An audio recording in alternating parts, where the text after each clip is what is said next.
оргуп чаң чыгат. Оргуган чаңды көргөндө эмне кеңин жан чыгат. Атаңдын көрүнүне оргуган чаңды караса.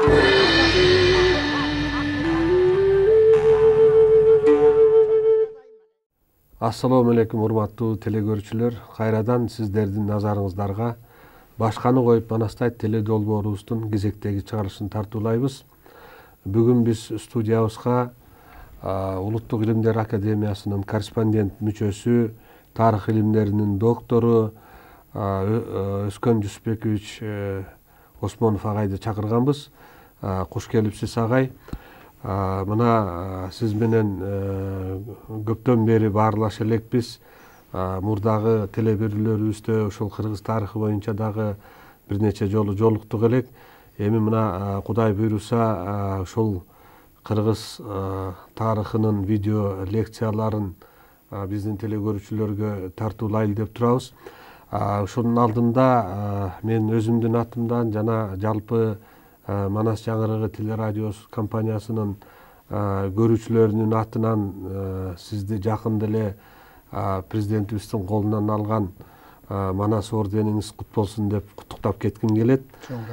Бул эми сиздин өзүңүздүн көп жылдардан берки талыкпай эмгектенип келген эмгегиңиздин үзүрү деп ойлойбуз. Сыйлыгыңыз кут болсун агай. Чоң рахмат. Өскөн агай, мына бүгүнкү күндө мектептердеги, жогорку окуу жайлардагы тарых боюнча окуу куралдарынын авторлорунун бири болуп келесиз агай. Агай 50 китептин автору, анын ичинде 30дан ашыгы окуу куралдары жана 20 монографияңыз бар. Туурабы агай? Мына ушул мурда мен мектепте окуп жүргөндө, жогорку окуу жайында окуганда Кыргызстан тарыхына анча көңүл бөлүнчү эмес да. Анан акыркы жылдары өзгөчө эгемендүүлүк алгандан бери бир топ баягы талаш тартыштардан кийин Кыргызстан тарыхын берүү маселеси актуалдуу болгондуктан коюлуп, анан жаңы окуу куралдары жазылып, ошолордун авторлорунун бири өзүңүзсүз. Анан ушулар жөнүндө айтып кетсеңиз, мына Кыргызстан тарыхына, анан дүйнө тарыхын дагы бирге кошуп турсуздар да. Анан ушунун баягы эмнеден келип чыкты, эмне үчүн экөө бир окулат. Анан 5 класстан баштап тарых сабагына киргенден баштап эле Кыргызстан тарыхы менен дүйнө тарыхы экөө бир окулат экен да. Ушул маселеге токтолсоңуз, кандай болуп чечилди? Рахмат. Эгемендүүлүктүн шартында кыргыз элинин өзүнүн тарыхына болгон кызыгуусу аябай жогорулады. Ушу эгемендүүлүккө чыккан мезгилде, өзүңүз айтып кеткендей, союз мезгилинде мектептерде, жогорку окуу жайларында негизинен СССРдын тарыхы деген предмет окулчу, анан дүйнөнүн тарыхы деген предмет катарында. Ал эми жогорку окуу жайларында өзүңүзгө белгилүү КПССтин тарыхы деген предмет аябай көңүл бурулуп окулчу эмес беле. Эгемендүүлүккө чыккандан кийин эле ар бир мамлекет өзүнүн тарыхын окутууга көңүл бура баштады. Биздин министрлик дагы ошо СССР тарыхынын ордуна Кыргызстандын тарыхы, ошол эле сааттар менен жумасына бир жолу мектептерде дагы, жогорку окуу жайларында дагы, атайын билим берүүчү кесиптик окуу жайларында дагы ушу Кыргызстандын тарыхы окутулсун деп чечим чыгарды. Анан бул өзү мурунтан өзүңүз туура айткандай Кыргызстандын тарыхына анчалык көңүл бурулган эмес. Ошо СССРдин тарыхынын айрым бир темаларына карата эле Кыргызстандын тарыхындагы мисал катарында айтып кетүү гана сунушталып коюп, анан атайын деле мындай бир көлөмдүү программага ылайыкталган окуу китептери жазылчу эмес. Ушуга байланыштуу республикалардын, анын ичинен Кыргызстандын тарыхы деле ушул СССРдин окуу жайларында ошо улуттук тарыхтарга көп көңүл бурулган эмес. Анан жанагындай буйрук чыккандан кийин ал окуу китептери, окуу куралдары болбосо мектептерде, окуу жайларында сабак өтүш өтө кыйын экен да. окуу куралдары дагы бат эле 1 жылда же 2 жылда жазыла койбойт экен. Ошондо бизге анда билим берүү институтунда дагы ушул айкалыштырып иштечилеп, Исак Бекбоевич чакырып барып, ушул тарых предметин жолго коюп бергенге жардам бер дегенде.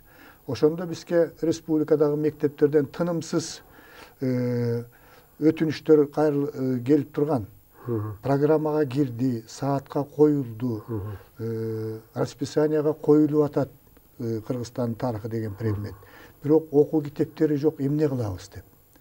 Анан окуу китептерин жазыш үчүн дагы бир нече жыл керек экен. Ачыгын айтканда, эгемендүүлүктүн алгачкы 10 жылында Кыргызстандын тарыхы деген предметти республикадагы мугалимдерибиз өзүнүн көз карашы боюнча өзү кандай материал тапса, ошондой колунан келишинче эле окутуп. Себеби баягы кабыл алынган бирдиктүү материал жок эле да. Материал жок, ошондой болчу. Анан эле гезитке жарыяланган анча-мынча материалдарды пайдаланып, энциклопедияга жарыяланган кыргыз тарыхы боюнча материалдарды пайдаланып, басма сөздөгү материалдарды пайдаланып эле эптеп эле сабак өттү деген аттар болуп жүрдү.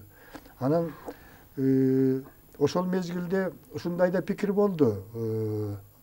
Ушу Кыргызстандын тарыхын эмне үчүн СССРдин тарыхы менен алмаштырып койду? Кыргыз элинин тарыхы СССРдин тарыхындай кенен эмес да. Эмнени окутасыңар, эмнени жазган атасыңар деп бизге дагы суроолор болду да.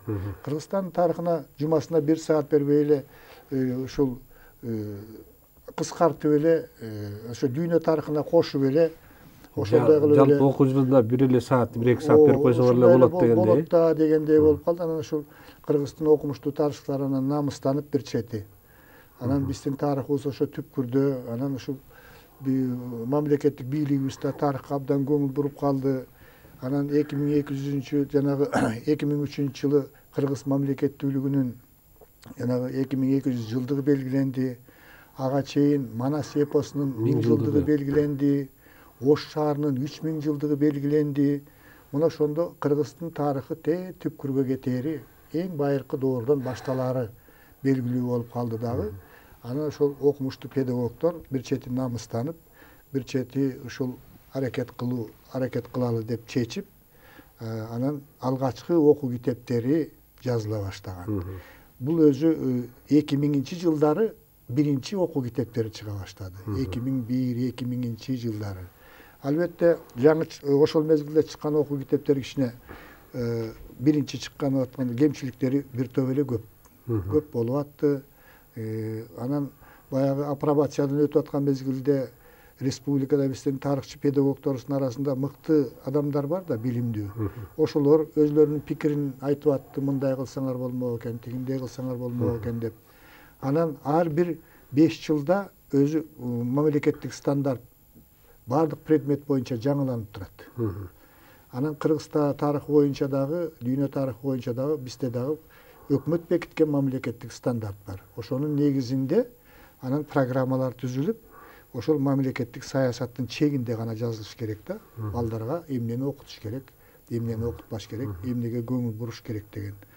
Анан улам кийинки басылышында китептер оңолуп, анан мына 15-жылы азыркы иштеп аткан стандарт иштелип чыгып бекитилген болчу министрлик тарабынан. Анан ошол стандарттын негизинде жана сиз берген суроо боюнча боореки дүйнө тарыхы менен Кыргызстандын тарыхын бирге окуталы деген сунуш болду. Мунун жакшы жагы негизи мына 5-класста история мына бул орусчасы болуп атпайбы, мына кыргызчасында. А дегенде тарых илимине киришүү деген бир жарымы ушундай кетет. Анын экинчиси баягы эле байыркы дүйнөнүн тарыхы.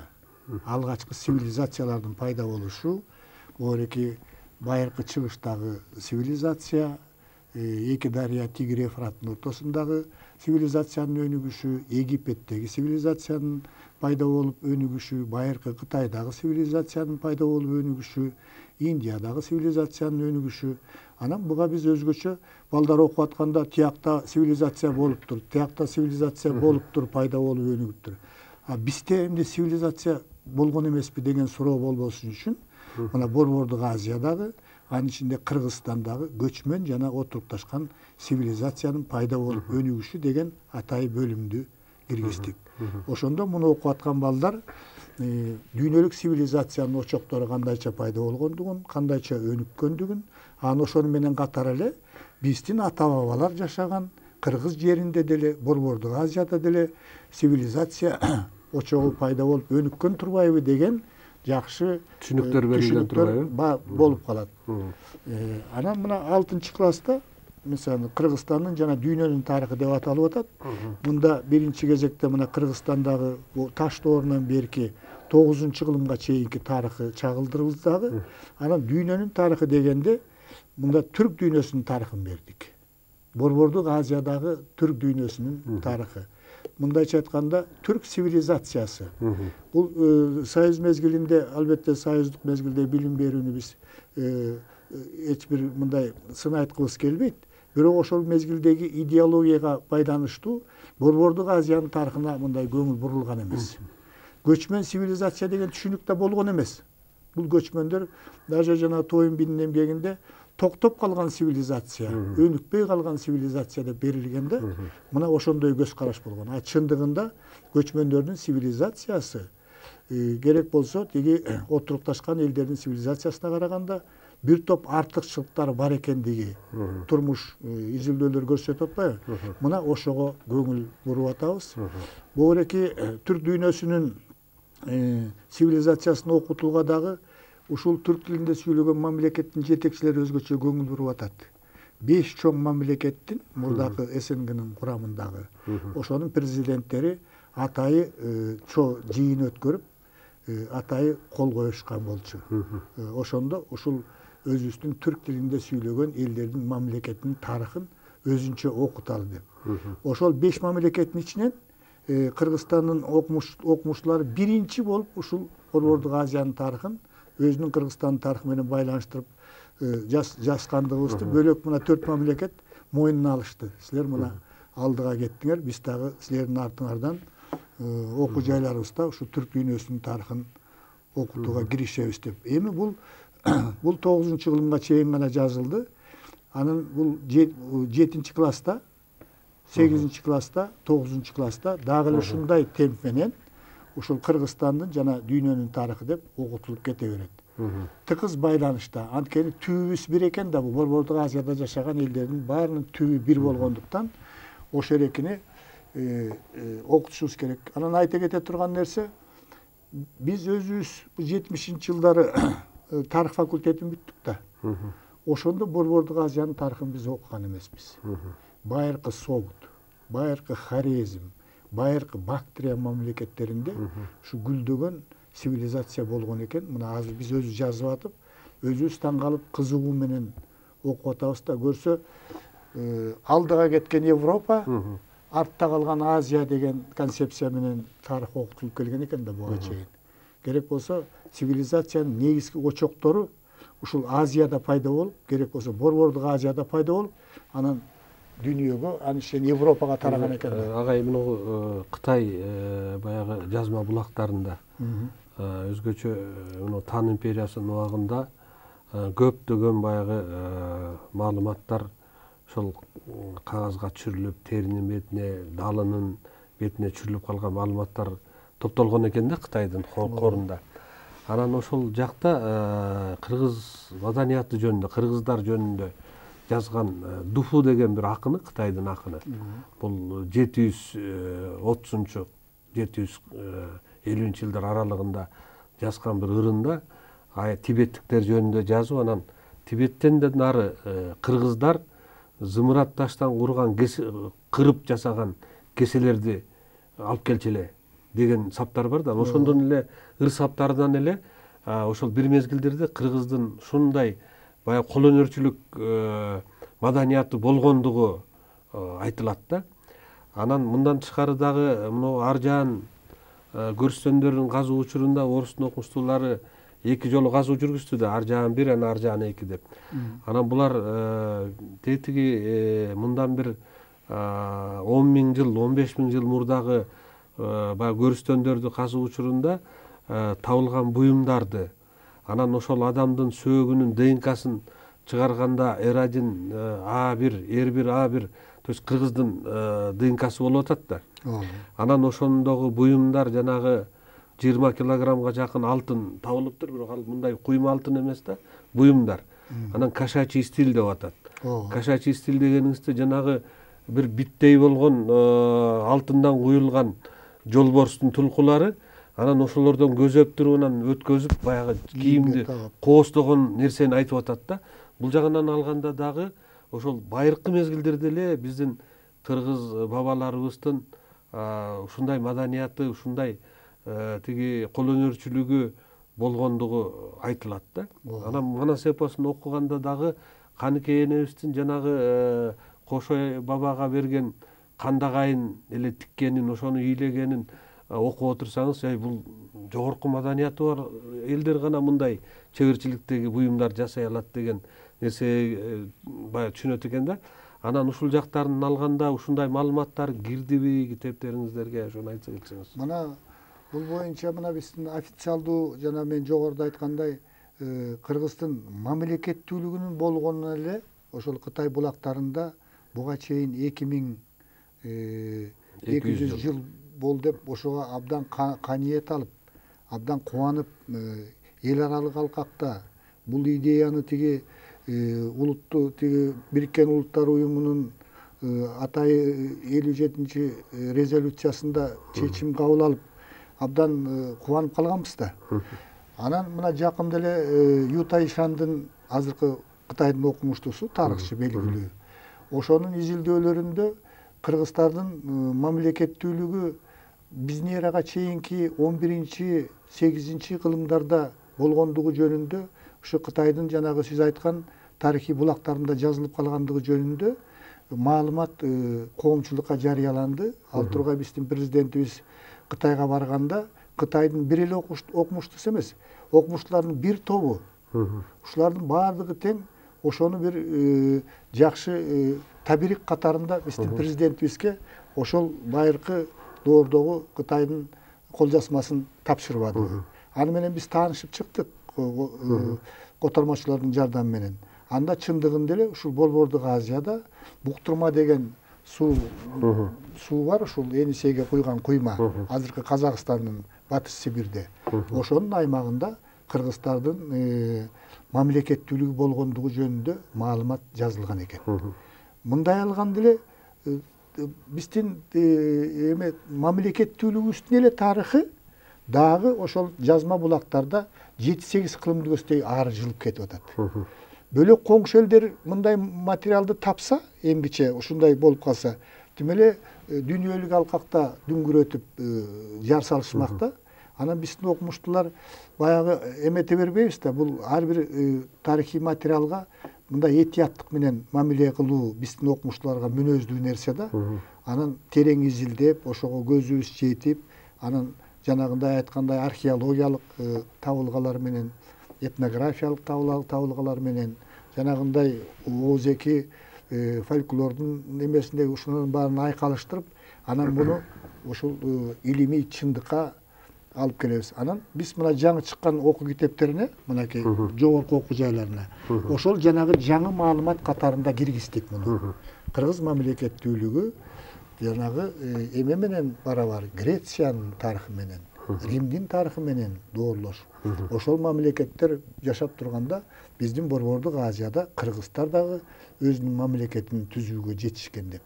Анан мамлекетин түзүүгө жетишип жанагындай Кытайдын жана хронологияларына кирип аткандан кийин ал мамлекетте жашап аткан элдин сөзсүз түрдө маданияты. Кийинки эле мынакей сактардын мына өзүңүз телевизоруңуздан көрсөтүп жүрбөйсүзбү? Ошол скифтердин золото, скифское золото деп атпайбы? Ошондогу жасалган буюмдар, жанагы айткандай звериный стиль, жана айванаттар стили деп жасаган эмесин азыркы ювелирлер жасай албай атпайбы? Ошондой тонкий деңгээлде ошол жаныбарлардын бүт тулку боюн, физиологиясын шунчалык даана берип, ал тургай тамырынан бери көрсөтүп коюп атпайбы? Тамырынан бери. Бул өзү ошол мезгилде биздин ата бабалардын ошол маданиятын, материалдык маданиятынын дагы руханий маданиятынын дагы бөлөк маданиятын дагы ушунчалык жогорку деңгээлде өнүккөндүгүнөн кабар берет да. Агай, мына жана Енисей деп калбадыңызбы? Анан эле ушу биздин кыргыз тарыхчылардын арасында деле Енисей кыргыздары менен Тянь-Шань кыргыздарынын эч кандай байланышы жок деген дагы пикирлер айтылып калып жүрөт да тарыхчылардын арасында. Ушул пикирди кандай кылганда эме кылабыз? Эми чынында эле ошондой Енисейдеги кыргыздар менен Тянь-Шандагы кыргыздардын байланышы жокпу?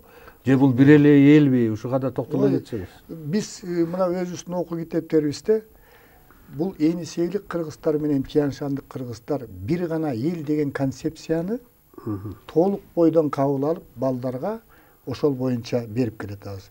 Бирин экин эле биз сыйлаган эле, даже бизди окуткан эле агайларыбыз бар.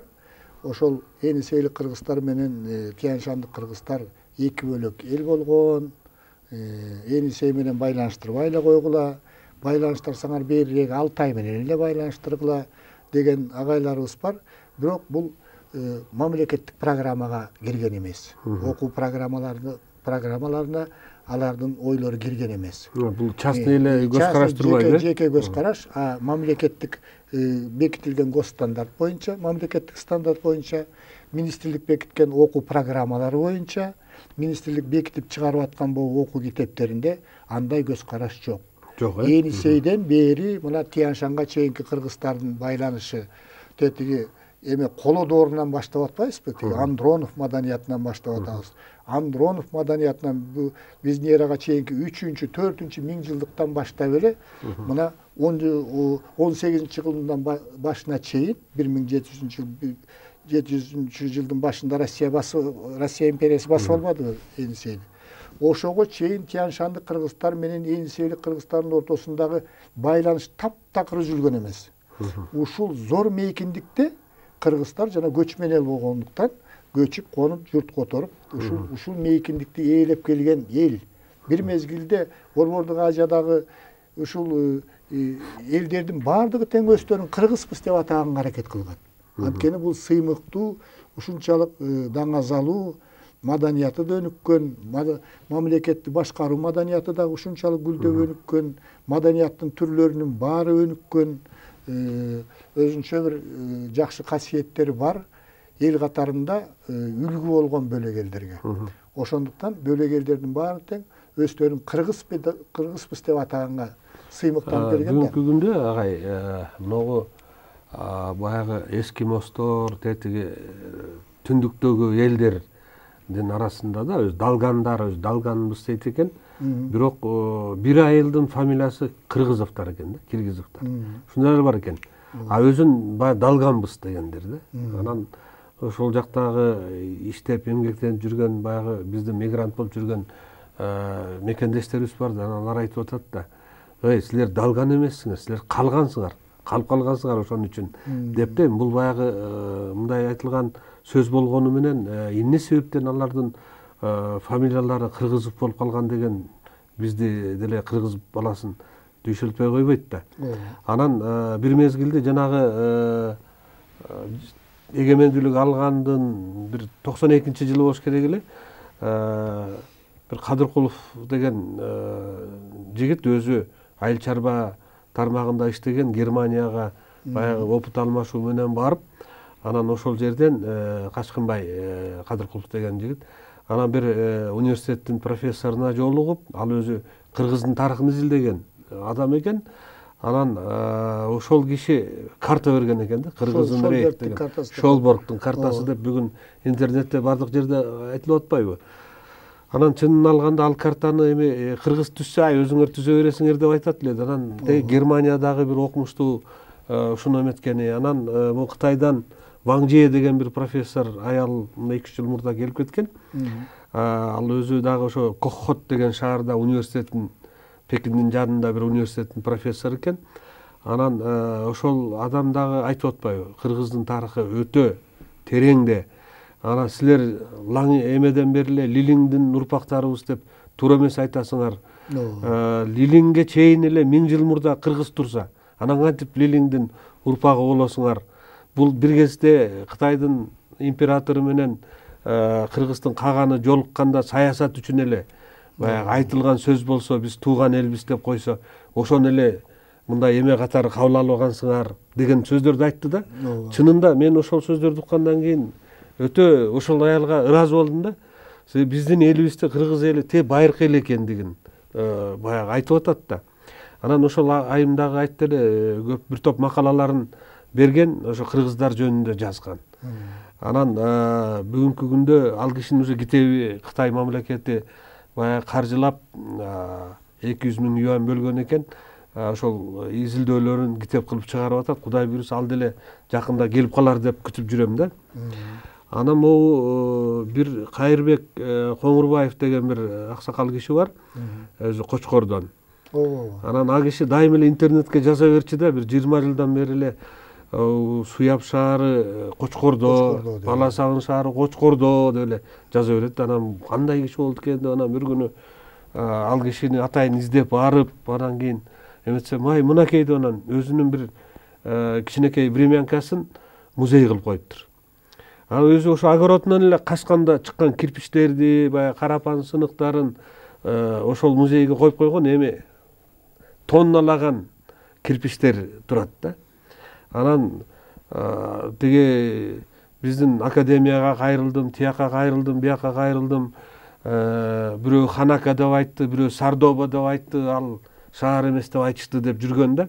Анан 2 жылдан бери мына бир жерин Кыргыз Түрк Манас университетинен Кубат Табалдиев жетекчилик кылып каздырып атат. Бир нече бөлмөнү казып чыгышты, бышкан кыштан салынган баягы үйлөрдүн эмесин казып алды да, бөлмөлөрдү. Бир жерин Ороз Солтобаев деген археолог агайыбыз университеттен казып атат студенттер менен. Анан бул ушулар жөнүндө Союздун убагында изилденбей калган, бул биздин тарыхыбыздагы ак тактар болсо керек да. Кыргыздар жөн эле малдын артынан көчүп конуп жүргөн эле көчмөн эл эмес, отурукташкандагы маданияты бар эл болгондугун айгинелеген. Ал жанагы Кайырбек байкенин эмесинде кыргыздын оюму салынган чырактар, кыргыздын оюму салынган чоподон жасалган оюнчуктар бар экен да. Аны ушуларды көргөндөн кийин чын эле биздин ата бабаларыбыздын жанагындай кол өнөрчүлүгү, маданияты, шаар маданияты дагы болгондугун айгинелеген фактылар болуп атат. Ушулар дагы окуу куралдарына кирип атабы агай? Абдан жакшы маселени көтөрүп атасыз да.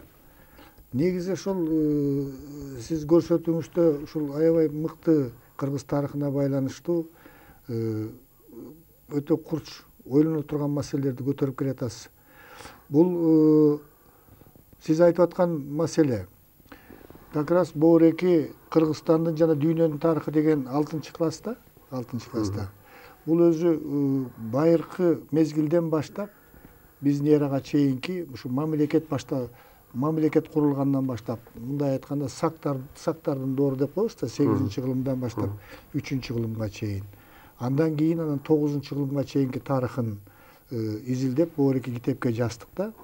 Мына ошондо Борбордук Азиянын жашаган элдерди бири-бирине мындай обочо караганга болбойт экен. Борбордук Азияда байыркы доордо жашаган, мына азыркы доордо жашап аткан элдердин ата бабалары менен Кыргыздын ата бабалары бир эле заманда, бир эле мезгилде жашап, эри шаркак жашаган. Эри шаркак бири-бири менен абдан чоң байланышта жашаган экен. Жанагы Улуу Жибек жолун бул Кытай ачкан деп атпайсызбы? Жанагы Сунцзян келгенден кийин Кытайдын элчиси, анан кийин тынчысы деп атпайбы? Ошол Усундар мамлекетине келип, анан биякты көрүп, жана ашуудан ашып келип. 630-жылы биякта ушундай мамлекеттер бар турбайбы деп. Ошондон кийин анан Улуу Жибек жолу ачылды деп атпайбы? Анан кийинки тарыхый археологиялык казууларда бул Азия менен Европаны байланыштырган жолду Борбордук Азиянын эли эле ачкандыгы жөнүндө көп маалыматтар айтылып атат да. Жана сиз айтып аткан жанагы изумруттан, нефрит ташынан, жанагындай оюп, кырып, ар кандай нерселерди жасаган деп атпайсызбы? Мына ошону жасаган ошол изумруд ташынан, анан жанагы нефрит ташынан жасалгаларга Европада дагы, Азияда дагы аябай чоң талап болгон экен. Ошондуктан биздин соодагерлер Азиянын элине дагы, Европанын элине дагы ошол жанагы таштан жасалган асыл буюмдарды соодалап турган экен дагы. Улуу жибек жолу ошол эле маршруттар ошол мезгилде изумруд жолу, анан нефрит жолу деп аталган экен. Кийин анан коюлган ат экен бул. Жибек ташыла баштагандан баштап, анан кийин улуу жибек жолу деген ат болуп калган экен. А мурунку жолду биздин ата бабалар негиздеп койгон экен да. Көрдүңөрбү? Эски нук менен эле кеткен турбайбы? Эски нук менен эле кеткен экен. Анан бул элеки бизде мына отурукташкан жана көчмөн маданият деген атай разделди киргиздик деп атпайсызбы? Мына ошондо биздин эле могу элеки чүй өрөөнүндө могу Иле дарыясынын аркы өз берки өйүсү биздин эле кыргыздардын жери болгондо азыр деле кыргыздар жашайт да жерде. 19-кылымдын ортосуна чейин эле ошол жерде ошол болгондо. Ошо Иле дарыясынын өйүз бүйүсүндө эле бир 20дай ошол мезгилдеги тетиги эрте орто кылымдардагы түшүнүк боюнча шаарлар болгон экен. Отурукташкан кыштактарды эзептебегенде. Ал эми бул эки чүйөрөөнү мурунтадан эле ушул жашоого өтө ыңгайлуу болгон экен дагы. Ушул жерде 18 ошол мезгилдеги мерка боюнча 18 чоң шаар гүлдөгөн. Гүлдөгөн 18 чоң шаар. Анан 70тен ашык отурукташкан кыштактар болгон экен. Анан жанагы орто кылымдагы шаарлар жанагы 3кө бөлүнөт деп атпайсызбы? Сидадель, анан Шахристан, анан Рабат деп. Ар бир шаар 3 бөлүктөн бөлүнгөн экен. Анан негизинде мына бизде көчмөн кыргыздар, көчмөн түрктөр ушул жерде жашап атат. Алар көчмөн турмушун жазап атышат өзүнүн маданияты менен. Анан 3-чү кылымдан баштап, биздин эранын 3-чү кылымдан баштап бул жакта ошол эле бизге жанаша жашаган согдулуктар. Согдулар. Булар иран тилинде сүйлөгөн элдер болот, фарстар да. Ошолор акырындык менен 3-чү кылымдан баштап ушул биздин жака тартылып келе баштаптыр. Негизги эле аларды тарткан нерсе жибек жолу, жанагы жибек жолу. Андан кийин тиги түштүктү Фергана тарапты, ошол тарапка арабтар басып кирди да. Арабтар басып киргенде көпчүлүгү баягы мурдакы динибизди сактайбыз, ислам динине өтпөйбүз деп Оғотерден күчөп келе баштап, анан 8-чи кылымда бияка аябай көп келген экен согдулуктар. Анан жанагы шаар маданият, көчмөн маданият менен жанагы улуу жибек жолу өткөн жерде жанагы жуурулушуп 30тай шаар түбүндөгү шаарлар көлдүн тегерегинде пайда болуптур. Кыштактар пайда болуптур. Анан тиги Кочкордогу шаар жөнүндө айтып калбадыңызбы? Ошол Тияншанда 20дан ашык белгилүү шаарлар пайда болгон экен. Жанагындай кирпичтен салынган, жанагындай керамика өнүккөн. Ушундай шаарлар пайда болгон экен да. Була Тияншанга чейин, тетиги ат башы Аксайга чейин шаар курулушу болуп кеткен экен да. Мунун натыйжасы негизи жанагы эки маданияттын, отурукташкан маданият менен көчмөн маданияттын жуурулушу бири-бирине абдан байланыштуу болгон. Жана шаарлардын жетекчилери болгон өзлөрүнүн. Алардын кичинекей гвардиясы да болгон. Анан көчмөндөр бири-биринен баягы саясий бийлик талаштар болот да. Ошолорго кайрылган учурлар болчу экен. Сиз бизди ушул жолу колдоп койбойсуңбу деп. Анан алар колдоп, анан баягы өзүнүн жанагындай 3 дуал менен курчалган эмесине кайра кирип кетишип, бирок жанагы фарс тилинде сүйлөгөн элдер шаарларда көбүрөөк жашаган. Көчмөн түрктөр, кыргыздар ошолордун ичинде. Булар өзүнүн ушул жеринде жүрүп, анын экөөнүн ортосунда карым катнаш аябай катуу эметкенде жана маданият аябай катуу өнүккөн. Тигилердин бияка келгени улуу жибек жолу. Анан бул жерден айтып атканда Европа менен Азиянын ортосунда да маданият жуурулушуп атпайбы? Биздин ушул Кыргызстандын чөлкөмү ушунчалык маданияттын жуурулушкан, тилдердин жуурулушкан, диндердин жуурулушкан ушундай жер болгондагы жанагы гүлдөп өнүккөн ошондон болгон экен. Анан жанагы она эмеден кийин эле Чыңгызхандын чабуулунан кийин эле анан 15-16 жылында баягы гүлдөп аткан шаарлардын баары каяка кетти деген суроо болуп атпайбы? Каяка кетти? Эмне мына Бурана калды, тегерегиндеги чоң-чоң күмбөздөрдүн орду калды. Невекет шаарын касса Будданын эмеси храмдын эмеси чыгып атат, тиякты касса ошондой чыгып атат. Каяка кетип калды бул элдер дегенде жанагы суу жолу ачылып калды, деңиз жолу. Деңиз жолу ачылганда эми бул жерден өткөндө баары кол салуулар болгон, талап тоноолор болгон, безопасность деген болгон эмес ошол мезгилде. Анан тиякта болсо тонналаган нерсени бир кемеге жүктөп алып кетип калган. 100 миң тиги 100 жүктөсө деле көтөрө албайт, аны тиги кеменин бир бурчуна эле жүктөп кое турган экен. Аны ошондон кийин эле тияка кеткенде баягы соода менен алек болуп аткан элдер, баягы соогдулуктар, бактериялыктар акырындык менен эле там ташынын баарын таштап эле шаарды таштап соодагер элге ал соода болбосо болбойт экен да. Ошол соода болгон жака кетип калган. Муну көбүнчө тарыхта Чыңгыз хан талкалап салып, анан ошондон тарап кеткен деп атат. Бул туура эмес. Жок, эми негизи Чыңгыз хандын убагында жанагы Атырар шаарын талкалаганын билебиз да. Аны тыптыйпыл кылып туруп жер менен жексен кылган да. Ошондой эле Кытайда дагы жанагы түп бежинде Лин Хуангфу деген шаарды дагы ташын ташка койбой талкалаган экен да. Анан ушундай нерседен улам Чыңгыз хан баарын эле баягы талкалап кете берген мынча миллион, 40 миллион элди жок кылган деп атпайбы Чыңгыз ханды.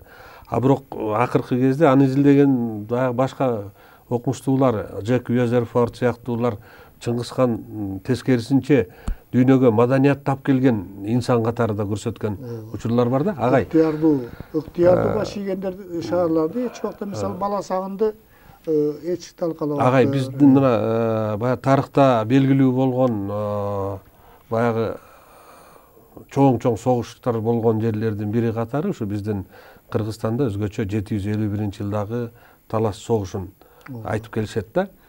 Анан Арабтын бир бүгүнкү күндөгү окумуштууларынын бир тобу арабтар ушу Таластагы согуштан кийин баягы өнүгүү, аларда мунугу китеп чыгаруу маданият аябай өнүккөн, себеби кагаз жазууну ошол Таластан үйрөнүп келген экен деген дагы маалыматтар жарык көрүп атат да бүгүнкү күндө. Анан биздин тарыхчыларыбыз болсо Талас согушунда кыргыздар жок эле карлуктар менен арабтар, кытайлар согушуп калып атпайбы. Анан ушундан улам дагы көп баягы талаш тартыштар айтылып келет да. Ушул боюнча дагы бул окуу китептерине кирдиби, кандай маанайда киргиздиңиздер? Атлак салгачысы деген атайы тема бар. Ошондо ушул карлуктар деле ошол согуштун алдында келген биякачы сүрүлүп келгенде чыгыш түрк каганатынан. Анан келип алардын позициясы деле анчалык күчтүү болгон эмес.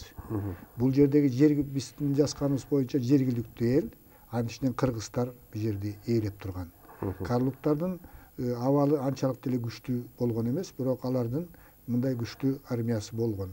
Анан бул жактан Кытайдын 100 миң армиясы келгенде саны жагынан көптүк кылып атат дагы. Анан ошол карлуктар адегенде ошолорду колдоого мажбур болуп калганда. Мажбур болуп туруп, силер биз менен кошо тиги арабтар менен согушасыңар деп Кытайлар аны кошуп алган экен да. Анан биз мындай жазып атабыз. Ошол мезгилде карлуктун башчылары жана бул жерде жашаган кыргыздардын башчылары эгерде Кытай ошол доордо келип басып ала турган болсо, анда кийинки ошондо бул Борбордук Азиянын тагдыры эмне болоорун жакшы түшүнгөн. Ошондуктан аргасыздан адегенде аларга моюн сунумуш болуп, анан баягы армия келип баягы Талас суусунун боюнда 3-4 күн тирешип туруп калган деп атпайбы? Ошондо кеңешип туруп, анан кийин биз тияктан жаңы маданият келет, жаңы дин келатыптыр. Анткени ферганалыктар уже динди кабыл алып, анын жакшы жактарын уже түшүнүп калган да, колдоп. Анан ошондой кабардан улам мындан көрө бул жакты кабыл алалы деп анан кийин жанагы согуш башталаардын алдында ошол карлуктар, анын ичинде кыргыздар деп жазабыз. Кыргыздын жетекчилери ушу акылдуулук менен ушундай чечимге келип, келечек тагдырды аныкташкан. Агай, ушул боюнчачы мен дагы бир топ изилдөөлөрдү жүргүзгөмдө, анан Кытайдын Таңшу деген жазмасын, Тан империясынын убагындагы тарыхы деген жазмаларда мындай маалымат бар экен да. Ошол Тан империясынын генералы баягы ошол жергиликтүү элдин падышасын жарадар кылып анан өлтүрөт да. Анан анын баласы дейт, бул Бухарадагы дин таратып жүргөн баягы арабтардан жардам сурайт дейт. Анан Балхаш деңизинин боюндагы карлуктардан жардам сурайт дейт да. Анан алар ошо таласка келип, анан ошо Кытайлар менен согуш болуп, анан ошол согуш 3 күн 3 түн баягы аябай айыгышкан согуш. Ал бир эле жерде эмес, эки жеринде болот экен да. Таластын эки жеринде күмүш кени чыккан, алтын кени чыккан жерде согуш болуп, анан Кытайлар жеңилип качууга мажбур болгон дейт да. Анан карлуктар башында согушка кирбей турган дейт. А бирок баягы согуш күчөп эметип аткандан кийин карлуктар да киргенде, анан ошо Кытайлардын абалы өтө эме болгон, сокку эметкен жегендиги жөнүндө айтылат экен да.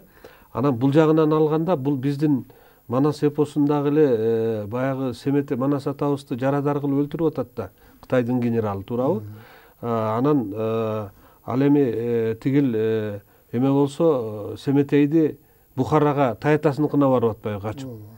Анан ошол жерден кичинекей бала эле сураса жардам бербейт. Анын таятасы ошо Бухаранын эмири болгон үчүн тиги арабтар келген деген мындай логикага туура келе тургандай маалымат болуп атат да. Анан ошо Кытайдын источнигинде таанышууда айтып атат да мындай деп. Кытайдын генералы жана жеңилген генерал Гуа Санжи деген генерал дейт да. Атына чейин жүрөт. Эменики арабтыкы Саид эме деп жүрөт. Саид бин бирдеке жеңген. Анан тагдырдын тамашасы дейт. Кытай генералы качып барып, бирок ал эч кандай жаза алган жок дейт. Орто Азияны алдырып койгон үчүн. Ал кайра дагы кийинки жеңиштерине империяга кызмат кылды дейт да. Ал эми тиги арабтын жеңген, жеңишке жеткен арабтын генералы Зияд бин эмени, муну Зияд бин Малик дейт. Бул генералды саясий туруксуздугу үчүн деп туруп, эмне үчүн жогору жагы менен кеңешпей туруп, өзү кетип калган деп туруп, анан муну даргастырып өлтүрдү дейт да. Ушундай маалыматтар бар. Анан бул маалыматтар чынында моундай тарыхка киргизчү, биздин жаштар биле тургандай, бизге биздин жерибиз менен байланыш болуп атат да. Анан ушул жагынан алганда дагы ушундай бир маалыматтар, токтоолор кирсе жакшы болот эле да. Аксалдашы жетекчилери анан кандай болгондугу, Кытай эмеси кол башчысы тиякта өзүнүн эмесин кызматын уланткандыгы, арабтын кол башчысы жеңгендигине карабай жана саясий жактан туруксуз деп туруп даргасы. Бүт бойдон бул китепке кирди ошо. Кирди. Толук бойдон. Жана сиз айтып аткан боюнча эле толук кирди. Демек, биздин балдарыбыз, жаш муундарыбыз ушул маалыматтарды толук алат экен да. Жакшы экен анда. Анткени ушу кийинки чыккан материалдардын баардыгын тең ушул киргизгенге аракет кылып атабыз. Бул сиздин жазган кийинки китептериңиздеги мурун чыккандагы материалдарды дагы иргеп илимий көз карашта киргизип атабыз. Мына кече жакында мага берген Айкөл Манас китебиңизди мен баштан аяк окуп чыктым. Мурдакыга караганда 3-4 эсе мындай жогорку көз карашта, илимий көз карашта жазылган экен. Мында дагы окуу китептерине киргизе турган материалдарды мен белгилеп койдум. Кийинки басылышында сөзсүз илимий окуу оборотуна, айлампасына кире турган материалдар бар экен. Мен айтып коеюн, ушу улам эметкен сайын сиздин тарыхка болгон көз карашыңыз, айткандарыңыз мындай чындыкка жакын келип, улам биз тарыхчылар ошону иргеп алып, анан илимий негизде окуу айлампага киргизип атабыз. Рахмат агай. Мына тарых сабагынан башка дагы илгери биз баягы мектепте окуп жүргөндө коом таануу деген сабак болор эле. 10 класста, 9-10 класста баягы окучубуз да. Анан ушул боюнча дагы адам жана коом деп жаңы сабак ошол 5-6 класстан баштап уже киргизиптирсиздер. Ушул жөнүндө да бир аз токтоло кетсеңиз. Ошо өткөндө эле мен аябай кызыгып сиздердин бир көрсөтүүнү көрүп отурсам, Мударис Хусейн Исаевич агай, анан манасчы Таланталы Бакчиев экөө тең мыкты окумуштуулар да. Анан кийин ошолор менен бир маек куруп атыптырсыздар да. Ошондо ушул тиги агай дагы ушу каңырыгы түтүп айтып атат. Кыргыздын касиеттери, эң мыкты сапаттары жөнүндө дагы атай китеп бир макалаларын жыйнагын чыгарган турбайбы? Ушуларды кыргыз ушу мектеп окуу жайларында окутуш керек эле, муну кантип окутсак болот деп ушул чоң маселени көтөрүп аткан экенсиздер.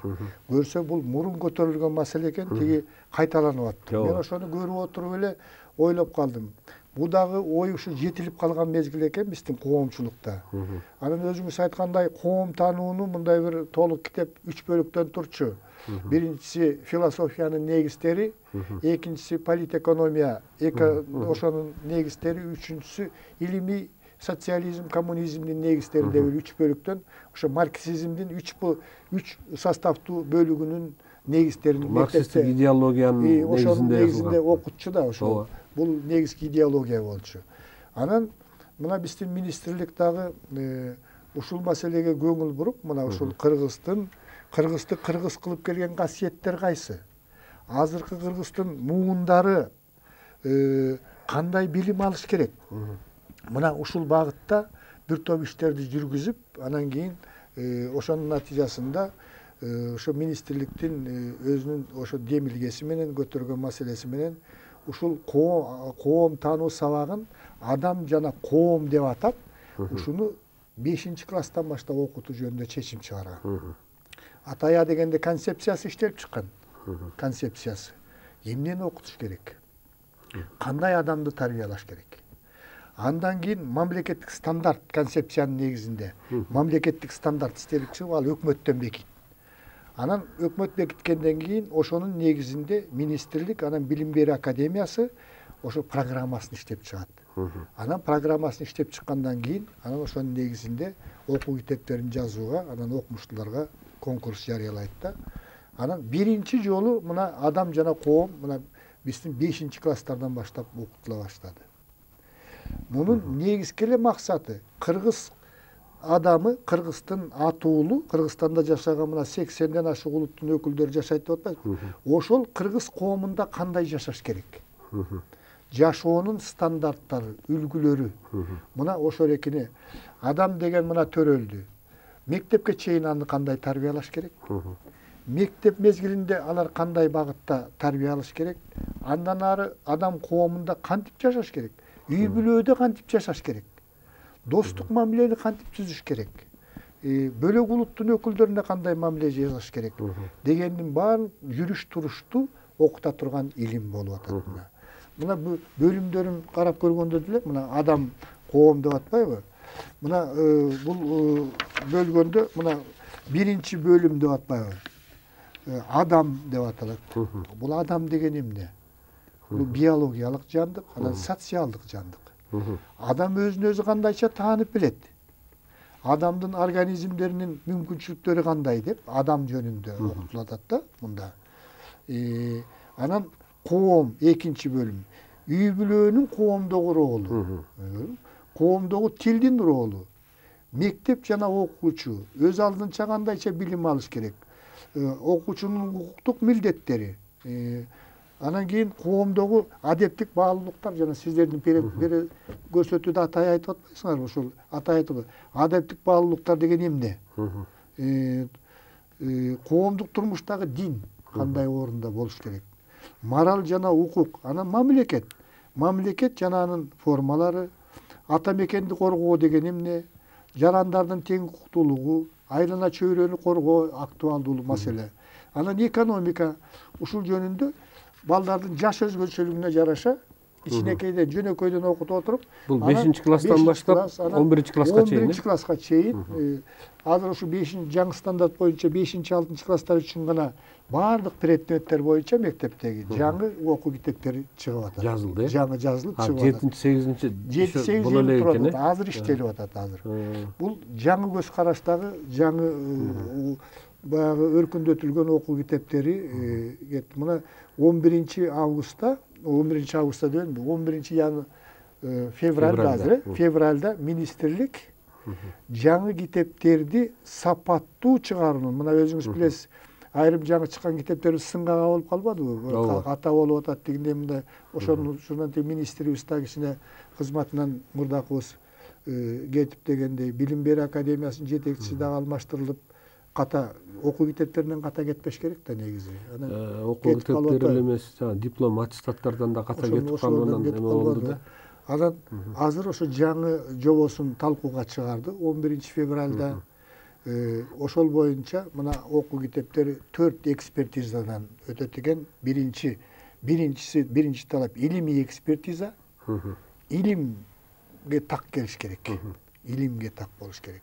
Экинчиси илимий педагогикалык экспертиза. Тарбиялык мааниси. Илим менен педагогиканын эмеси. Анан кийин педагогикалык, практикалык деп бул китептерден биз министрлик чыгарганда 4 тилде ар бир китепти. Анткени бизде окуу 4 тилде жүрөт турбайбы? Кыргыз тилинде жүрөт, негизгиси. Анан орус тилинде жүрөт, анан өзбек тилинде жүрөт, анан тажик тилинде. Тажик тилинде Лейлекте ошол бир нече мектеп бар тажик тилинде. Анан окууну чыгарбай койсоң алар Тажикстандын тарыхын окушат экен да. Ошон үчүн Кыргызстандын атуулуу болгондуктан ошону эмеч керек. Анан ошол апробацияга деп саналуу бир 4000-5000 китеп чыгарып, анан апробациядан өткөндөн кийин бул 3-чү экспертиза, андан кийин анан жана массалык нускада жана 100 000 тираждан чыгара баштайт да. Бул чоң тиражда, аябай чоң каражат кетет да. Андан кийинки экспертиза бул жанагы экстремизм түрлөрү көп да. Ошонун экстремизмге жол бербеген, жол бере турган текстер болбош керек. Адамдардын ортосунда бирин-бирин кайраштыруу, эме сыяктуу нерселерди экстремизм деп коебуз да. Ошого анан кийин тиги акыркысы гендердик саясат. Бул аялдар менен эркектердин эмесинде коомдогу ролун тең салмактуу кармап. Бир бетке эле жалаң эле эркектердин эрдигин жаза берип эле аялдар көмүшкөдө калбаш керек.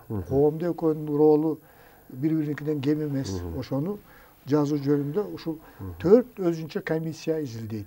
Ошондон кийин гана агай мына дагы түшүнүктүү болду. Эми мунугу дистанттык билим берүү деп айтып келебиз. Мына акыркы жылдары биздин мамлекеттик деңгээлде жанагы санариптештирүү, өлкөнү санариптештирүү, бийликти санариптештирүү, деп атпайсыз, ошондой эле билим берүүнү санариптештирүү.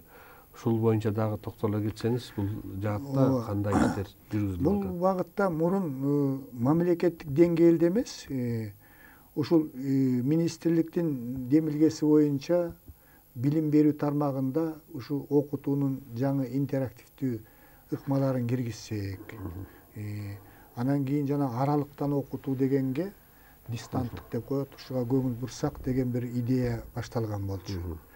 Ошентип бизден бардык предметтер боюнча ушул аралыктан окутуу боюнча жанагы видео лекцияларды даярдоо демилгеси менен министрлик атайын конкурс жарыялаган.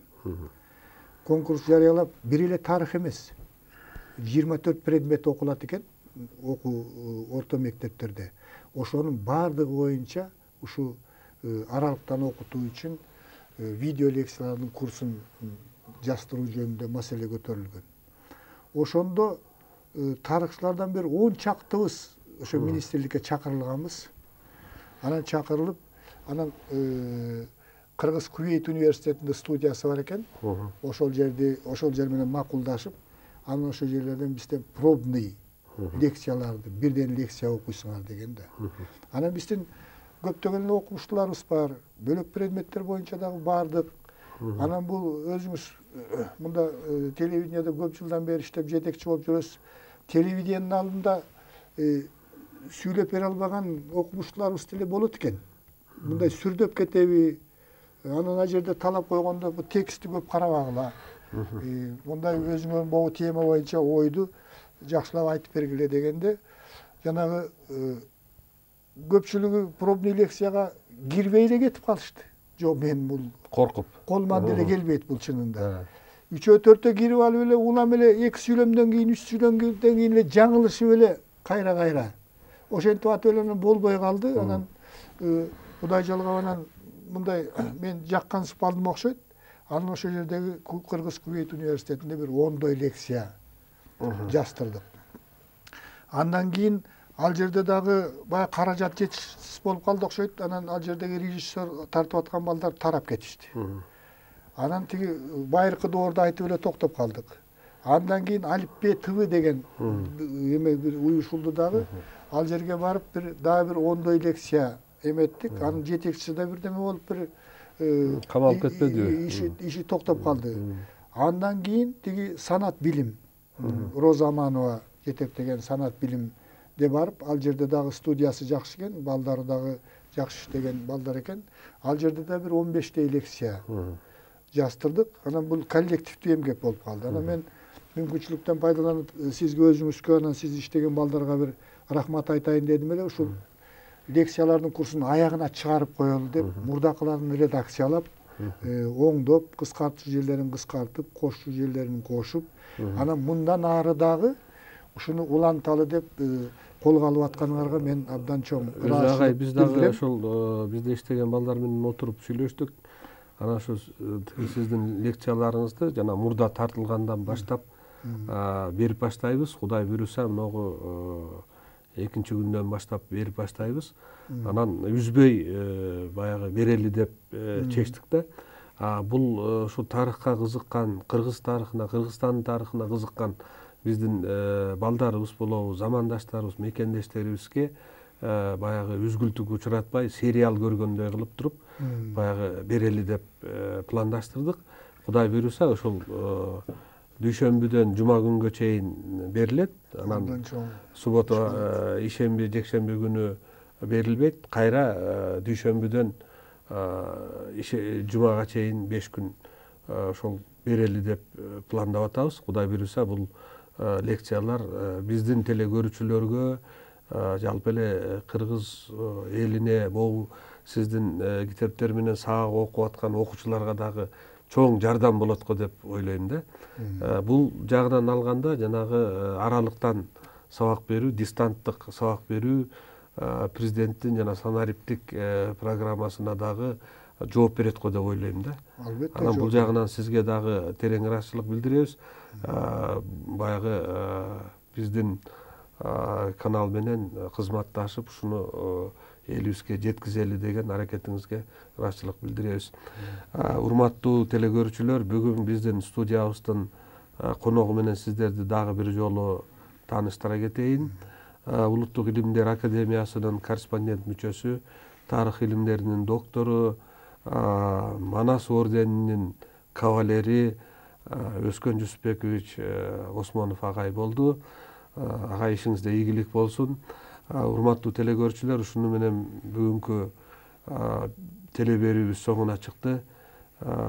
Өскөн агайдын Кыргызстан тарыхы боюнча лекцияларын биздин телеканалдан күн сайын көрсөңүздөр болот.